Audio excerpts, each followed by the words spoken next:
Hello friends, Neha એજ્યુકેટરમાં આપનું સ્વાગત છે। આજે હું તમારા માટે લઈને આવી છું હેન્ડલે પાસપોર્ટ ઇન્ડેક્સની માહિતી, એટલે કે કયો દેશ કેટલા દેશોની યાત્રા વગર વિઝાએ એટલે કે વિઝા ઓન અરાઇવલની સુવિધા સાથે કરી શકે છે। જેટલા વધુ વગર વિઝા દેશોની યાત્રા એટલો મજબૂત એનો પાસપોર્ટ। તો એમાં ભારતનો ક્રમ કયો છે? તો ભારત ગઈ વખત કરતાં આ વખતે 8 નંબર આગળ આવ્યું છે, એટલે કે આપણા ભારતના પાસપોર્ટ ઇન્ડેક્સમાં સુધારો થયો છે।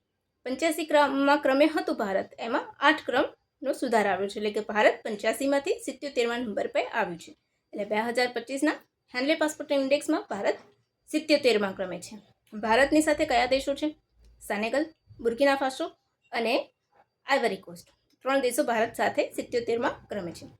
સૌથી મજબૂત પાસપોર્ટ કયા દેશનો છે? તો પ્રથમ ક્રમે સિંગાપુર આવે છે। 193 દેશોની વિઝા ફ્રી યાત્રા કરી શકે છે। બીજા ક્રમે કોણ છે? જાપાન। જાપાનની સાથે સાઉથ કોરિયા છે। એ બંને દેશો સંયુક્ત રીતે બીજા ક્રમે છે। હવે તમને ખ્યાલ હશે કે પાસપોર્ટ ઇન્ડેક્સ હંમેશા પરીક્ષામાં પૂછાય છે। જો હવે તમારે કરંટ અફેર વિશેની આવી જ મસ્ત મજાની માહિતી જોઈતી હોય તો મારી ચેનલને લાઇક કરી દેજો, શેર કરી દેજો અને સબસ્ક્રાઈબ કરવાનું ભૂલતા નહીં। અને હા ફ્રેન્ડ્સ, જો તમે જીપીએસસી અને તલાટીની એક્ઝામની તૈયારી કરતા હોય તો મેં જીસીઆરટી બેઝ એમસીક્યુની એક સિરીઝ ચાલુ કરી છે, તો તમે એક વખત ત્યાં જઈને એની પણ મુલાકાત લઈ લેજો।